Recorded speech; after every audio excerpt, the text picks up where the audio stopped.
retour de Donald Trump ñu amaat ko fële ca Maison Blanche ban jàngat ngay def ci loolu américains yi ñoo bàyyi woon Donald Trump américains yi ñoo ko falaat. Bon, tout d'abord loolu mooy l'information bi nga xamante ni moom la ñëpp dégg moom la ñëpp joxe mais dans chaque information il y a une autre information qui se cache derrière cette information. Comme on est au 21e siècle et on est dans une guerre médiatique informationnelle moom la ñuy wax la guerre des satellites. Des radars. Celui qui détient l'information contrôle l'économie, contrôle le monde. En quelque sorte, ñi ni jox information yëpp ils sont dans des organisations yi nga xamante ni ils veulent pas parfois partager des informations yuy dem à l'encontre de ñoom ni ñu bëggee àdduna bi doxee ko. dafa am ñi nga xamante ni ñoo fi nekk depuis avant la naissance même de Jésus-Christ ñu benn organisation bu ñu tuddee les Khazars. boo xoolee ñoo noot ñoo téye àdduna bi ñoo yor information bi ñooy wax ñooy buum mi. ñooy fal ñi nga xamante ni ñoo fi bëgg a nekk. mais parfois nag yàlla njuuy leen ci ay calcul indi keneen ku nga xamante ni programmé wul ko woon ci seen doxalin. Rarement lay am mu am kenn ku nga xamante ni day jógee fële ci àll bi du bokk seen schéma ñëw perturber complètement la charte. ku mel ni Donald Trump ku mel ni Poutine c'est des gens yi nga xamante ni programmé wuñ ko woon. parce que ñoom ils sont pour la vérité et rien que pour la vérité. Malheureusement Trump arrive au pouvoir en 2016. déjouant tout leur schéma, toute leur mission, tout leur schéma, tout leur calcul. Donc, qu'est-ce qui s'est passé? Lui, il arrive en se cachant derrière une organisation composée de militaires patriotes qui sont au sein de l'armée, bir CIA, bir FBI, et de vrais patriotes, des Américains, ils sont là pour, non seulement pour Dieu, pour la religion, pour la droiture, mais aussi pour Deg. Ils ont constitué une force. Fal Donald Trump ci kaw Hillary Clinton bi nga xamante ni moo rawee woon Trump plus de 2 millions de voix. Comment est-ce possible Hillary Clinton rawee Trump plus de 2 millions de plus de voix ba pare moom mu gagné. biir vote américain dafa am beneen vote ci biir vote boobu noonu. moo tax élection américaine tuddul élection présidentielle mais élection générale la tudd. les grands électeurs yi ñuy woote. voilà dafa am ñuy wax les grands électeurs ñooñu ñoo fal en masse. Trump te ñooy États-Unis donc ñooñu lan lañ doon xaar ci Trump. Comme son nom l'indique, trompé, mu ñëw changer complètement schéma bi nga xamante ni lobby yi ñu ngi ko doon doxee. Sur les 47 présidents que comptent les États-Unis, seuls 4 ñoo ci nekk ay chrétiens orthodoxes.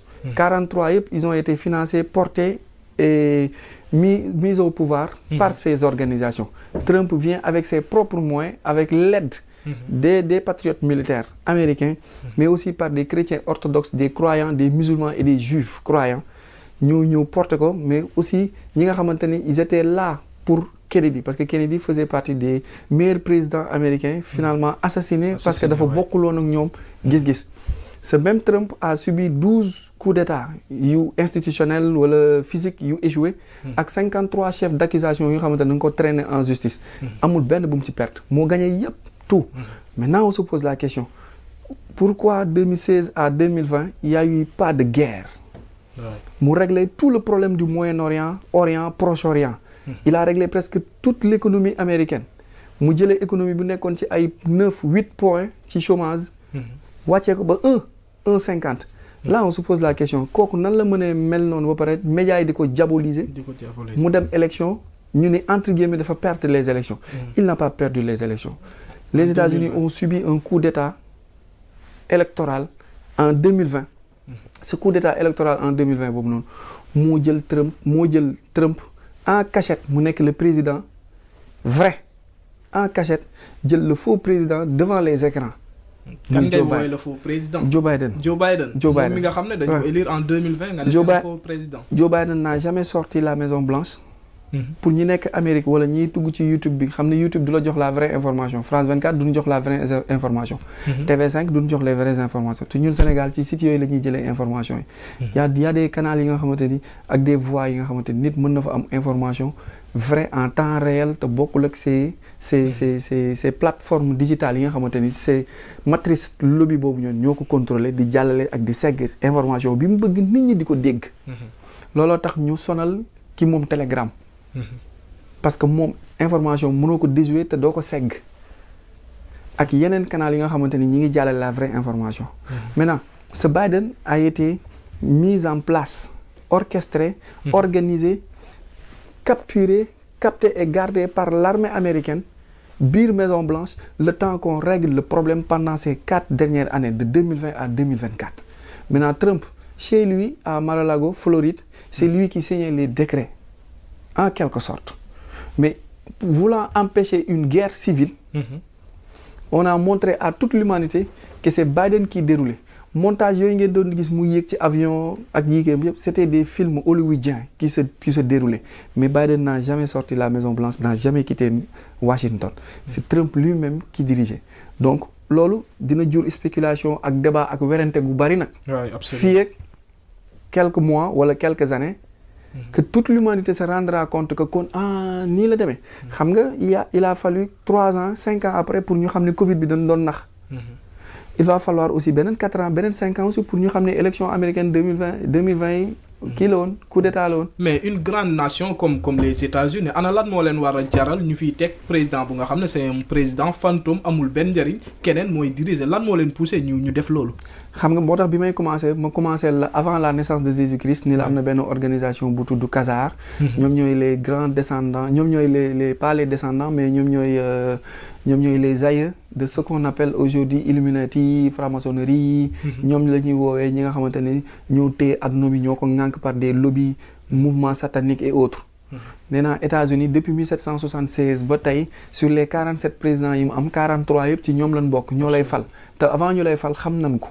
mën nañ ko jaarale ci ay film comme ay 24 heures chrono mën nañ ko awale ci ay programme mën nañ ko awale ci ay documents mën nañ ko awale aussi ci ay expérience ñoom xamoon nañ ni le 44e serait un noir voilà ça a été déjà préparé ñu jaay ñu c'est le meilleur alors que c'est le pire il a déclenché toutes les guerres en quelque sorte il a tué plus que Bush en quelque sorte donc noonu si moo tax ma ne ñoom ak seen programme yàlla aussi ak ay programme am moo tax Trump bi muy dugg bi muy ñëw ma ne Hillary Clinton moo gagné à 2 millions de voix ci ay vol ci ay à partir des machines yi ñuy wax Dominion machines yooyu am na si xam yi nekkoon à Dakar dañ koy tas un peu partout dans les grandes capitales du monde pour que bu Hillary Clinton dugalee benn voix ñu compter que 1,75 bu Trump dugalee benn voix ñu compter que 0,25 su ko defee décompte bi Hillary Clinton wala Biden ñoom mooy ne ci kaw mais boo demee ci grand électeurs yi da ngay gis le contraire de ce qui s'est passé et là on se pose la question vol élection c'est pas valable en Afrique corruption du Afrique kese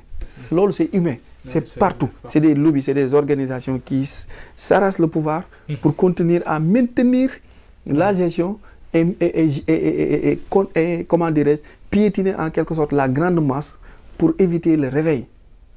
Donc si quelqu'un arrive et 2 jours cette carte dañ koy tam moo tax ñu diaboliser ko on nous a montré ci 4 ans yii ñu génn que moom baaxul nit ku bon la alors que bi mu ñëwaatee fictif mais en réel il n'a jamais quitté bi mu ñëwaatee lan la njëkk def ban loi la njëkk signé Trump bu doon nit ku bon la du ñëw rek nii j'interdis les 32 genres yàlla ñaari genre la bind. Absolument. lu tax les gens duñ wax ci loolu lu tax moom mu ñëw rek un tubaab bu weex tàll États-Unis Amérique ñëw ni yàlla bindul 32 genres yaa góor la bind ak jigéen. en tout cas ni ku fi nekkul góor ku fi nekkul góor ak jigéen.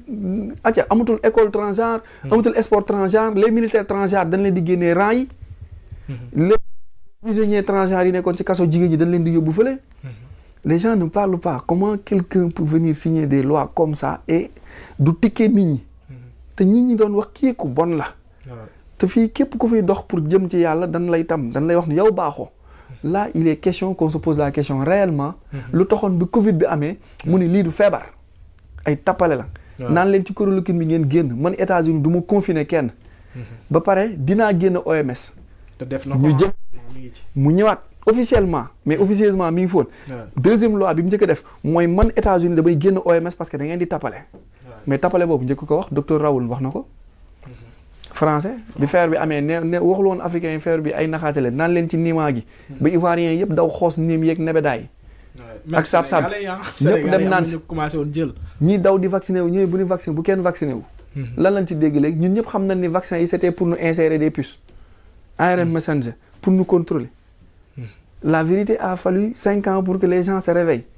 On va attendre encore d'autres 5 ans 6 ans pour qu'on sache que ñun ñu ngi woon ci ay tapale. Mais donc, Trump moomu suñu xoolee premier mandat ak discours bi mu doon tenir peut-être que ñu ci bëri ci population bi mën nañ ne ànduñ ci woon mais li nga xam ne mooy 2024 bi ñu demee ci élection yi population bi dañoo adopté li nga xam ne mooy le discours de Trump. Parce que vérité bi moo commencé woon di génn dañ leen duppee woon pendant 4 bonnes années.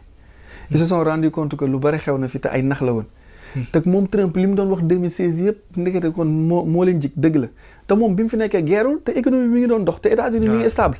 ñu ni tiens attends kon ñun doon na doon nax moo taxoon ñu bëggoon ko rey avant 2024.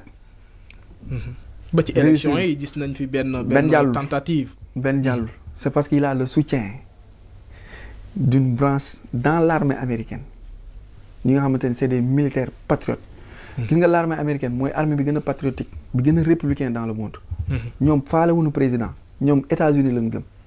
il a eu ce soutien boobu ko dimbali tey moo tax mu ñëwaat léegi nag il a tous les privilèges et toutes les forces c'est le champion. c'est le maître. moom ak Trump moom ak Poutine vont jouer sur la carte du monde et jouer sur l'équilibre et faire sortir l'Europe, la main de l'Europe sur l'Afrique. Donc s'il parle d'immigrer ban question bi lan la woon dama doon xam sa premier am na. parce que dama ne discours bi nga xam ne amoon na ko li nga xam ne mooy population bi taxuloon mu adopté ko à 100% mais par rapport ak li nga xam ne mooy mandat bi moom askan bi dañ ko fekk si ci li nga xam ne mooy Trump surtout li nga xam ne noonu la ko américains yi di waxee American first. waaw American first xam nga moom dafa fekk ay discours yooyu noonu. boo xoolee ñoom Kennedy ñoom les 47 présidents 4 yi nga xamante ne ay chrétiens lañu orthodoxe. dañ leen rey. 3 yi dañ leen rey Trump rek lañ ci reyul moom lañ jamul moom lañ assassiné wul. bi muy prêter serment gisu leen Trump jël loxoom teg ci Bible bi. pourtant c'est un chrétien orthodoxe pourquoi il n'a pas mis sa main sur la Bible. waaw te loolu lu am solo la ci constitution bu les États-Unis sooy prêter serment. am na Zabour am na Tawret am na Bible am na Coran. ça dépend ci religion bi nga doon ñu tegal la ko. mais moom xam na ni Bible boobu ñu teg c'est pas la Bible de Isa ibn Mariam. moom xam na ni du Bible orthodoxe boobu ñu fa teg Bible satanique la moo tax tegu ci loxoom. il a préféré jurer comme ça et partir. parce qu'il connaît. comment il a fait pour connaître c'est parce que dafa am une forte organisation qui s'est tournée autour de lui. pour indi ko teg ko fi pour ñu jële fi bon. teg baax léegi nag il va falloir ñu jaar ko ci ñoom les leaders politiques yi am envergure ñu mel ni ku jiite Russie ki jiite Chine ki jiite Inde ki jiite Afrique du Sud ki jiite Brésil ki jiite Égypte ki jiite Éthiopie ki jiite Iran ki jiite Corée du Nord ñu jël ces présidents là ñu def benn lobby bu mag bu tudd Alliance patriotique mondiale ñoo nekk jamono jii di teggi loxo bon ci kaw nit ñi di indi loxo baax ci kaw nit ñi. Parce que pendant plus de 2000 ans, le monde souffrait. Depuis, ñi chassé Isa doon ko dàq Jésus-Christ doon ko jàpp ñooñu ñoo doon xeex le prophète Mahomet. ñooñu ñoo doon xeex le prophète Moïse. donc c'est une même famille c'est une même chaîne moo continuer léegi nag yàlla day def ni am na xam bu ngeen fa yeggee di noot dina am fa xam bu fa yeggee. ay nitam fipp jug li ñuy wax les enfants de Dieu.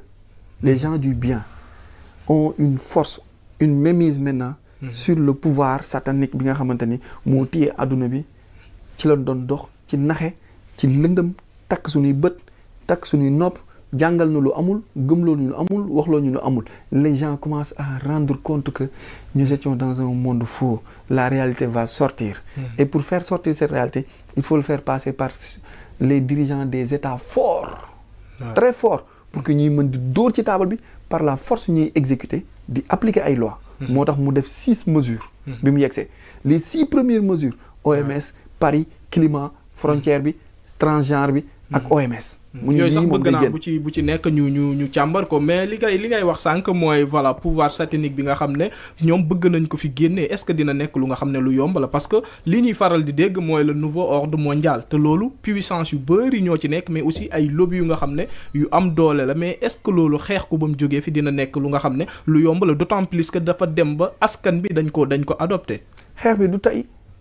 xeex bi du tey. par exemple bu ñu waxee les gens ni Mark Zuckerberg moomul Facebook les gens vont se dire Facebook appartient à la CIA Mark prête-nom la woon. ñoom xeex bi commencé nañ ko depuis les années 2000. bien avant les années 2000 xamoon na ni bu ñu yegsee parce que ñoom le pouvoir satanique dafa amoon benn mission bu tudd commencera le monde en 2035. en 2035 commencera le monde en 2035 boobu noonu. Trump moo ko génnee ci net bi biir CIA la ko fekk CIA moo ko couvrir. sous coupole de l'Organisation des Nations Unies. ñi ngi ko bindoon ci benn monument bu nekkoon Georgia mi ngi nekk à quelques kilomètres 40 kilomètres de Atlanta États-Unis. dans presque toutes les langues avait écrit le programme d'éradication, diminution, réduction de la population mondiale en 2035. loolu amoon na des centaines d'années ci ginnaaw. faire passer ça par l'organisation mondiale pour la santé OMS ak le grand entre guillemets je vais pas citer son nom Bill Gates. pour ñu jaarale ko par l'alimentation, l'agriculture, le vaccin ak tout ce qui est transplantation pour faire une réduction massive de la population mondiale. On devrait entre 2019 Covid-19 ak 2035 waroon nañ réduire les 7 milliards 800 millions qui existent sur Terre waroon na décimer complètement les 7 milliards 200 millions de personnes. Il devrait rester en 2035 que 500 millions de personnes sur Terre. moo tax bi feebar Covid bi génnee l'un des cibles aussi. bi feebar Covid bi génnee le secrétaire général de l'Organisation des Nations Unies Guterres Antonio moo taxaw wax ni la maladie Afrique préparez-vous, cette maladie va vous éliminer. Allez vérifier dans les archives. Allez vérifier sur Google yàggul. Vernon Layer ki jiite commission européenne ñëw Afrique elle a prononcé les mêmes mots. lan la ñu waxoon ku ko am soo ko amee à 1 mètre da lay rey da lay wàll. soo jàppee fenn waruma jàpp war teg foofu sama loxo. porter masque. génn leen heure bi tëdd leen heure bi. loolu la ñu gëm la woon ni bu la jàppee daf lay rey. te ñun pendant ce temps ñi ngi bokk boolu ndabu añ. kaasu ataaya. absolument kaasu café. di nekk ci bus yi di nekk ci marché yi. da ngeen dégg Afrique am ci taux de mortalité bu extraordinaire ñi Covid bi rey ñëpp ils étaient malades avant Covid bi di ñëw. parce que Covid bi grippe la xurfaan la bu am doole bu xam da lay sëqatloo sëqat ak xurfaan palu bu métti day rey nit li pali bi di rey. paludisme li muy rey. absolument tabac cigarette li muy rey. Covid bi rey ko.